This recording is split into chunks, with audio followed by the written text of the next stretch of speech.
Alléluia. Alléluia.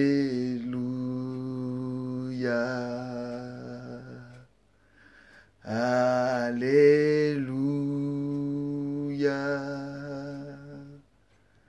Alléluia. Gloire à Jésus. Gloire à Jésus. Gloire à Jésus. Gloire à Jésus. Alléluia. Seigneur, mon âme te bénit, mon âme te glorifie. Je bénis ton nom parce que tu contrôles toutes choses. Tu as la direction de toutes choses. Prends le contrôle de ce moment, prends la direction. Enseigne comme toi tu as prévu, dans le nom puissant de Jésus-Christ. Reçois la gloire et la louange au nom puissant de Jésus. Amen. Amen. Nous allons prendre nos Bibles dans le livre de Malachie, chapitre 3, versets 13 à 18. Malachie, chapitre 3, versets 13 à 18. Je lis la parole de Dieu. Vos paroles sont rudes contre moi, a dit Yahweh. Et vous dites, qu'avons-nous donc dit contre toi? Vous avez dit, c'est en vain que l'on sert Dieu. Et qu'avons-nous gagné à observer ses ordonnances et à marcher dans le deuil devant Yahweh des armées? Et maintenant nous tenons pour heureux les orgueilleux, et même ceux qui commettent la méchanceté sont établis.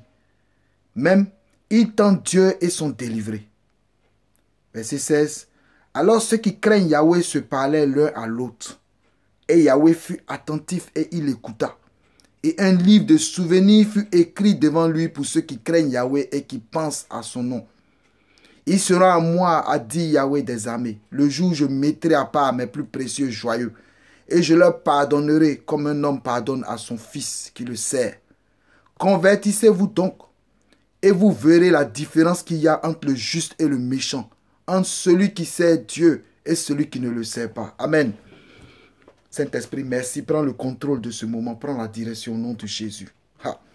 Frère, ce passage met en relief notre attitude face aux besoins. Ici, Dieu s'adresse aux chrétiens. Dieu met en relief deux types de chrétiens. Ce passage met en relief deux types de chrétiens. Deux attitudes face aux besoins. Il y a un groupe de chrétiens dont Dieu parle du verset 13 au verset 15. Et il y a un autre groupe de chrétiens dont Dieu parle du verset 16 au verset 18. Frère, voyons le premier groupe. Nous avons tous été confrontés à cette situation. Dieu ici s'interroge, il dit, vos paroles sont rudes contre moi. Et vous dites, qu'avons-nous donc dit contre toi? En fait, lorsque nous sommes face aux besoins, face aux difficultés, parfois nous nous interrogeons. Tu dis, mais je sais Dieu. Je jeûne tout le temps. J'essaie de vivre une vie de sanctification et de consécration pour Dieu. J'essaie de plaire à Dieu. Mais pourtant, c'est dur. Je suis dans la galère. Je n'ai rien. Parfois même, tu ne travailles pas. Parfois même, tu n'as même pas de papier. C'est dur, c'est difficile. Et tu t'interroges, mais c'est quel Dieu je sais? Alors que quand tu regardes autour de toi, les païens, ceux qui ne craignent pas Dieu, ceux qui ne servent pas Dieu, sont dans l'abondance. Nous tous, on se plaît. Tu regardes tes collègues au travail, ils ont les grosses voitures, alors que toi-même, tu n'as rien, tu marches pour aller au travail. Pourtant, eux, ils ne craignent pas Dieu. Et quand tu parles de Dieu, ils te disent, oh, Dieu n'existe pas. Ils ne veulent même pas entendre parler de Dieu, mais ils sont bénis. On s'interroge. On dit, mais ça fait longtemps même on sait Dieu. Depuis 10 ans, on est convertis. On essaie de plaire à Dieu, de vivre dans la sanctification. Mais qu'est-ce qu'on a gagné? En 10 ans, quand tu regardes ceux qui sont dans le monde, qui ne servent pas Dieu, et que toi, tu te regardes, mais qu'est-ce que toi, tu as gagné à chercher à plaire à Dieu?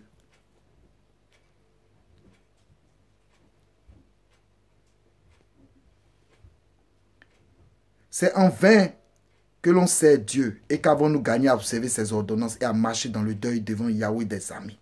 C'est en vain. On se dit, mais ça ne sert à rien, c'est inutile de servir Dieu. Il y a des chrétiens qui se disent, mais je viens tout le temps à l'église, je prie tout le temps, je me sanctifie tout le temps, mais qu'est-ce que je gagne? Et on murmure, et on parle à Dieu, et on se plaint. Et maintenant, nous tenons pour heureux les orgueilleux, et même ceux qui commettent la méchanceté sont établis. Même ils tentent Dieu et sont délivrés. On dit, mais regarde les païens, c'est eux qui sont riches, ils sont milliardaires. Les gens même qui disent que Dieu n'existe pas. Les gens qui commettent le péché chaque jour. Ils vivent dans le péché. Frère, face aux besoins, il y a deux types de chrétiens. Deux types d'attitudes. Et Dieu nous observe. Et beaucoup d'enfants de Dieu aujourd'hui réagissent ainsi. Beaucoup de chrétiens réagissent ainsi. Frère,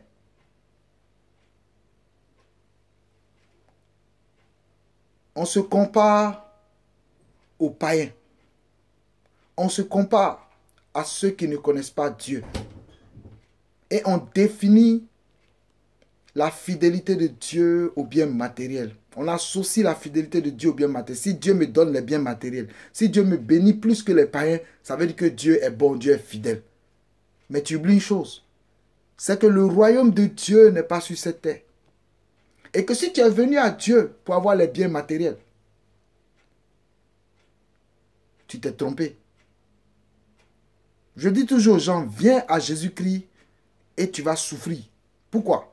Parce que ma Bible dit que tous ceux qui veulent vivre pieusement seront persécutés. Donc le diable qui règne dans ce monde, le diable qui domine ce monde, donnera les biens matériels à ceux qui l'adorent. Mais toi qui veux plaire à Dieu, il va te persécuter. Mais regarde, Dieu est tellement fidèle qu'il ne te manquera rien. C'est-à-dire, Yahweh est mon berger, je ne manquerai de rien. La nourriture, tu en auras pour manger. Le déplacement, tu pourras te déplacer. Dieu t'a donné des pieds, tu peux marcher si ce n'est pas loin. Si c'est une distance éloignée, Dieu fera tout pour que quelqu'un te prenne dans sa voiture ou que de l'argent te soit donné pour que tu puisses payer ton transport. L'argent viendra de partout. Dieu enverra les corbeaux pour te nourrir. Dis-moi, peut-être que tu n'as pas les grandes maisons, les grandes voitures, mais est-ce que tu as passé un jour sans manger? Est-ce que tu as passé un jour sans te laver? C'est-à-dire, il n'y a pas de possibilité pour que tu te laves. Est-ce que tu as passé un jour où Dieu ne t'a pas montré sa fidélité? Dieu est fidèle, frère. Dieu est fidèle. Regarde, dans cette attitude, Dieu estime que nos paroles sont rudes contre lui. C'est-à-dire nos paroles sont trop dures. Nous sommes injustes envers lui.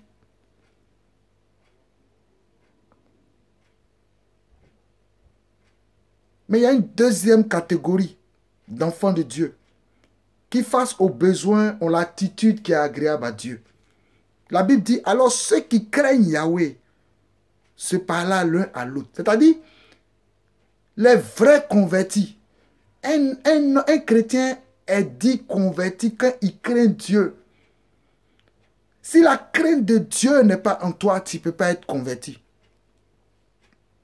Les vrais convertis, ceux qui craignent Dieu, la Bible dit ils se parlaient l'un à l'autre. En fait, ils se fortifiaient. Vous dites c'est vrai, c'est difficile. C'est vrai, nous sommes dans cette situation. C'est vrai, les païens prospèrent autour de nous. Mais notre Dieu est fidèle. Dieu est fidèle. Notre Dieu est avec nous. Garde la foi. Gardons la foi. Demeurons fermes et intègres. Frère, la Bible dit que Yahweh fut attentif. Dieu a prêté l'oreille pour écouter. Quand des vrais enfants de Dieu, des hommes qui ont la crainte de Yahweh se concèdent, qui est l'homme qui craint Yahweh? Yahweh lui montrera la voie qu'il doit suivre. Psaume 25, verset 12. Les secrets de Yahweh sont pour ceux qui le craignent. Si tu crains Dieu, si tu te confies à Dieu, comme on l'a vu, le psaume 25, verset 3, c'est pas un de ceux qui se confient en lui ne sera couvert de honte. Si tu crains Dieu, Dieu ne te laissera jamais. Et Yahweh fut attentif et il écouta. Et un livre de souvenirs fut écrit devant lui pour ceux qui craignent Yahweh et qui pensent à son nom. C'est vrai, notre situation est difficile. C'est vrai, tous mes collègues ont de grosses voitures, mais moi, je suis le seul à marcher. Quelle humiliation. Mais j'accepte cela. Tant que ma foi est préservée, tant que je demeure en Jésus-Christ, tant que je suis intègre et fidèle à Dieu, tant que Dieu est avec moi, c'est le plus important. Les biens de ce monde disparaîtront. Mais la seule chose qui ne disparaîtra pas, c'est l'Esprit de Dieu en moi. Frère, Dieu est attentif à la prière et aux paroles de ceux qui le craignent. Quand tu crains Dieu, Dieu prête l'oreille à tes paroles. Si tu crains Dieu, si tu le crains de tout ton cœur, il est avec toi.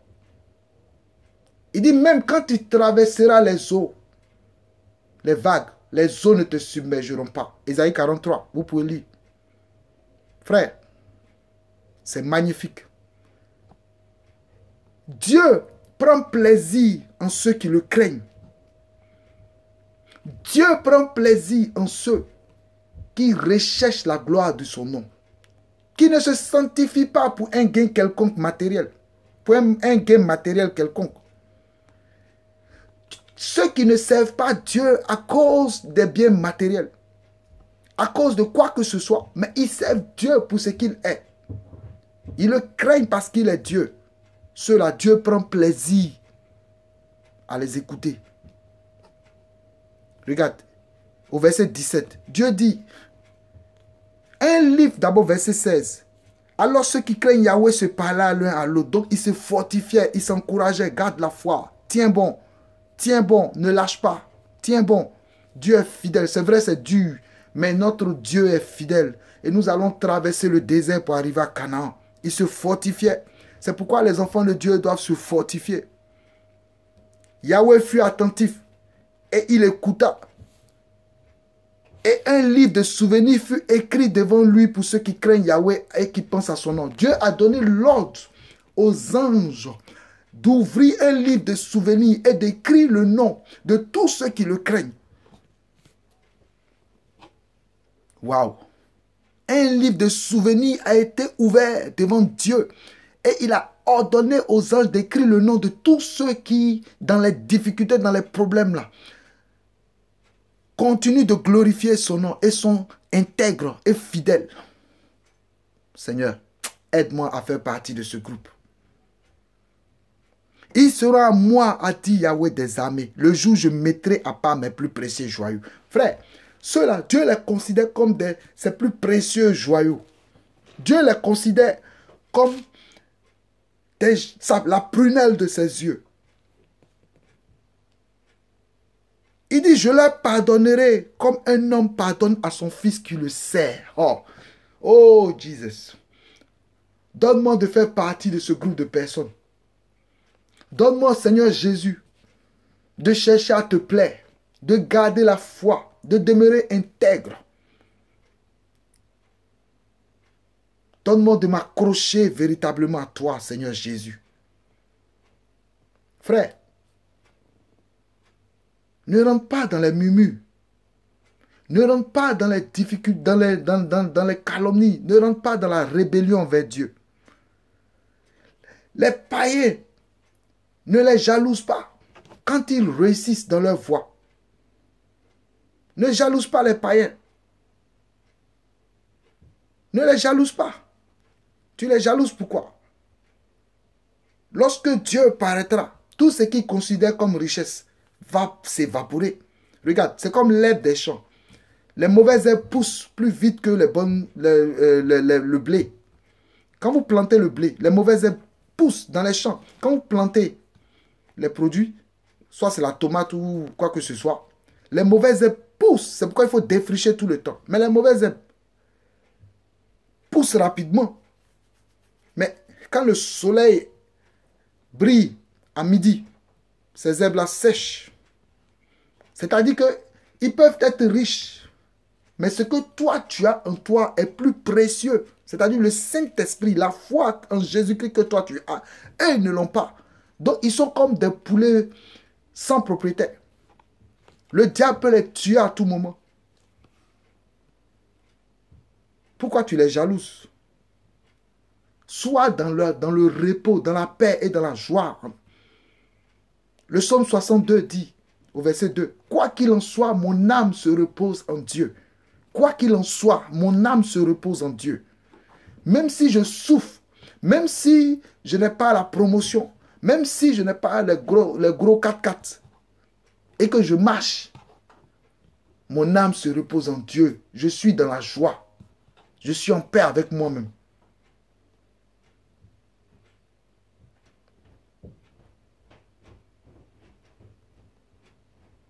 Le Seigneur dit, je mettrai à part mes plus précieux joyaux. Donc Dieu te considère comme un joyau. Dans un monde corrompu, dans un monde qui est livré à la perversité, un monde rempli de péchés, d'iniquité. Parce que tu prends plaisir à la crainte de Dieu, Dieu te regarde et dit que tu es un précieux joyau pour lui. Oh frère, quel Dieu magnifique. Il dit qu'il te pardonnera comme un homme pardonne à son fils qui le sert. Convertissez-vous donc et vous verrez la différence qu'il y a entre le juste et le méchant, entre celui qui sert Dieu et celui qui ne le sert pas. Frère, si tu crains Dieu, en fait, la conversion, c'est la crainte de Dieu. Si tu crains Dieu, les biens matériels n'ont plus d'importance pour toi. Cette terre-là même n'a plus d'importance pour toi. Le monde n'a plus d'importance pour toi. Tout ce que tu veux, c'est être avec Jésus. Si tu crains Dieu, la vie sur cette terre-là ne te dit plus rien. Rien ne t'intéresse. Que tu aies l'argent, que tu n'aies pas l'argent. Tu as la satisfaction. Parce que l'argent ne peut pas te donner de la satisfaction. Il n'y a rien sur cette terre qui puisse te donner de la satisfaction.